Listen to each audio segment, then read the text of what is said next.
어르신들, 운전이 힘들다고 느낀 적 있으신가요? 미처 보지 못한 차량 때문에 당황하거나 브레이크 대신 가속 페달을 밟아 아찔했던 적, 차로를 바꿀 때 주변을 확인하지 못하거나 도로의 표지판이 헷갈려 난감했던 적, 그리고 혹시 사이드 브레이크를 채우는 것을 깜빡해 위험했던 적은 없으셨나요?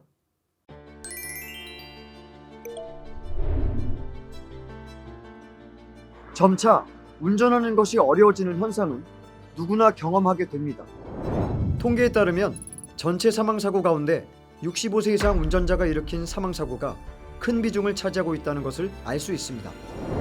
어르신 운전자 교통사고가 매년 지속 증가하고 있어 사회적인 문제로 떠오르고 있습니다. 운전이 어려워지는 것은 노화의 자연스러운 현상입니다. 시력 저하와 함께 시야가 좁아지고 청력이 감소하게 됩니다. 운동 반응 속도도 느려지고요. 주의 집중 능력도 저하하게 됩니다. 야간 운전도 어려워집니다. 60대 이상 운전자의 52%는 눈부심과 같은 시력 문제로 야간 운전에 어려움을 느끼는 것으로 나타났습니다. 고령 운전자의 시야각 또한 60도로 젊은 층의 절반으로 줄어듭니다. 그래서 갑자기 끼어드는 차량을 확인하거나 차로를 변경하는 것이 어려워지는 것이죠. 반응 속도도 나이의 듦에 따라 감소합니다. 돌발 상황에 대한 반응 속도 연구에서 30대 운전자에 비해 어르신 운전자의 반응 속도는 절반 정도 늦었습니다. 갑자기 뛰어드는 보행자나 복잡한 교통 상황에 빠르게 대처하기 어려워집니다. 빠르게 움직이는 것을 정확하게 인지하는 감각을 동체 시력이라고 합니다. 65세 이상이 되면 동체 시력이 30대에 비해 50% 수준으로 떨어져 표지판이나 다가오는 차량을 보는 것이 어려워지고 장애물, 자동차, 오토바이 등 움직임을 구별하는 것이 힘들어져 사고 위험이 커집니다. 그렇다면 어르신 운전자가 안전하게 운전하기 위해서 어떻게 해야 할까요? 우선 운전 집중에 방해되는 요소를 차단합니다. 운전 중엔 절대 휴대폰을 사용하지 않고 라디오나 음악은 줄입니다. 에어컨과 히터는 약하게 틀어 경적 소리나 내비게이션의 안내를 잘 들을 수 있도록 합니다. 가능하면 익숙한 길로 주행하고 새로운 길을 갈 때에는 미리 운전 경로를 파악해 둡니다.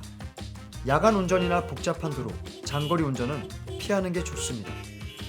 복용 중인 약이 있을 때는 더욱 주의해야 합니다. 진통제, 두통약, 혈압약, 감기약 등의 약 성분은 신체 감각을 저하시키기 때문에 약 복용 후엔 운전을 하지 않습니다. 도로교통법에 따라 만 75세 이상 운전자의 면허 갱신 기간이 3년으로 단축되었습니다. 운전자는 주기적으로 자신의 인지적, 신체적 능력과 건강이 운전하기에 충분한지 점검하는 것이 중요합니다. 또 운전을 은퇴해야 할 시기가 오면 결단을 내려야 합니다. 경기도 각 지자체에서는 65세 이상 운전자가 면허를 자진 반납하면 교통비 지원과 같은 인센티브 제도를 확대 시행하고 있습니다. 운전을 그만해야겠다는 건 내가 제일 잘 알죠. 눈도 침침하고 실수가 반복되고 몸이 안 따라준다고 느껴서 차를 팔고 정리했습니다.